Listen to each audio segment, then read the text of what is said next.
Hey everybody, welcome to another episode of Teachy Mama.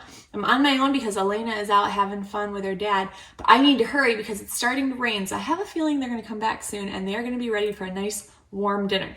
So I am doing something that's a little bit unusual, unless maybe you're from the South. So if you have some Southern friends that would like a lighter way to enjoy a Southern favorite, make sure you tag them in this video. So we are making oyster casserole, or some people would call it scalloped oysters. So if you're a seafood lover, this one is definitely for you, and it's pretty quick and easy to throw together. So I started off with melting a half a cup of butter. I browned it a little bit just to add a little bit of richness and nuttiness to the flavor. But I'm gonna go ahead and add in a teaspoon of salt and a teaspoon of pepper to start things off.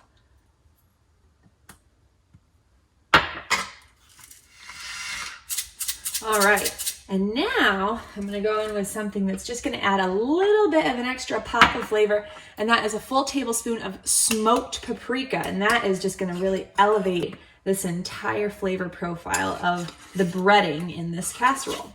So now that I've got all of my spices mixed in with my brown butter, I'm going to go in with my cauliflower. And this was actually my dad's idea because I was trying to figure out what on earth I could substitute for those yummy buttery crackers that would actually give some nutrition, because other than the oysters themselves, what are you going to do with oyster casserole that actually is good for you? And my dad said, well, you could rice cauliflower. And I said, well, that's a fantastic idea. So for those of you who have never riced cauliflower, it is so easy. You literally just chop the florets off the top of the cauliflower and you stick it in your food processor and blend it all up until there are no more big chunks. And that's it.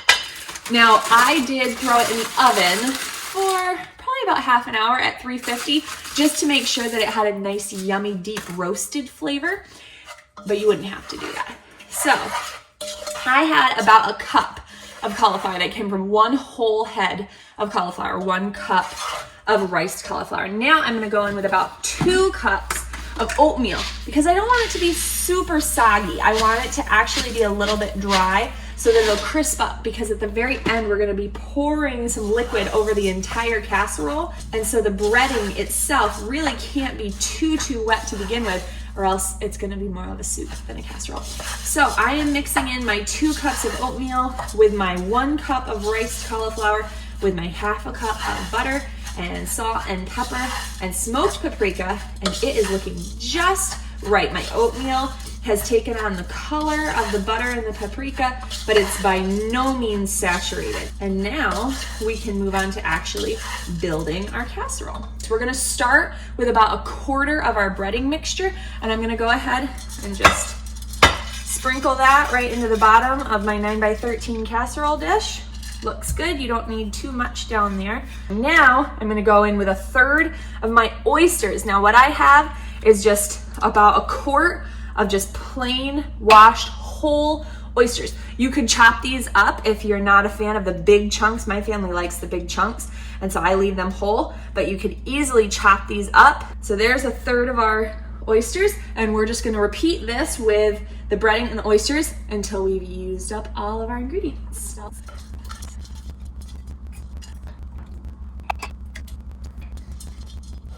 All right, that's the last of our oysters and our breading mixture. And so we are almost done now. The last thing that we're going to do is sprinkle a little bit of just straight oatmeal over the top, just so that we can have that traditional scalloped oyster breading on top, because we want that to get nice and crusty. About another cup. Now, I have reserved out of our oysters about 1/2 cup of the oyster liqueur. And now I'm going to add in about 1.5 cups of heavy cream, and that's what's going to give you that nice, gooey, creamy scalloped oyster traditional consistency. And one of the tough things about working with things like butter and heavy cream is that people look at you and say, I thought that you were trying to cook healthy. I thought that you were trying to make healthy meals and that was important to you. Well, it is. And it's really hard to wrap our minds around the fact that high calorie is not necessarily always unhealthy. So no, this is not the meal that you want to eat the night before you're trying to fit into your favorite little black dress. However, it's still a healthy meal. The reason it's healthy is because there are ingredients that are packed with nutrition. And even though there are high calorie ingredients like butter and heavy cream, there are no ingredients that your body doesn't know how to handle. Your body was designed to be able to handle this, barring any medical issues that means you can't handle dairy. But your body was designed to be able to handle these ingredients. What it was not designed to be able to handle was sugar and preservatives and chemicals. So a little bit of this heavy cream and butter now and then is totally fine. Your body knows how to break it down and deal with it.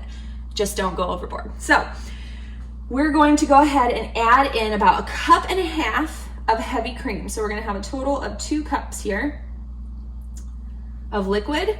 And now the last thing I'm going to add in is about a tablespoon of Worcestershire sauce. And you know, I love my Worcestershire. Whatever you're cooking, if you're adding Worcestershire, it's gonna have the best pop of flavor. Give all that a quick mix. Adding in that oyster liqueur is really gonna take that seafood flavor over the top. The cream gives us the yummy creamy flavor. And of course, the Worcestershire just tastes delicious in whatever that you put it into. So I am just drizzling this over the top of the entire casserole, making sure that the whole thing gets good and wet. And that is literally it. That's how fast dinner came together tonight. So this is a fun meal because if you're gonna be busy later on in the day, you can throw all this together first thing in the morning and then pop it in the fridge, and it'll actually probably taste better because you get all those flavors marinating together.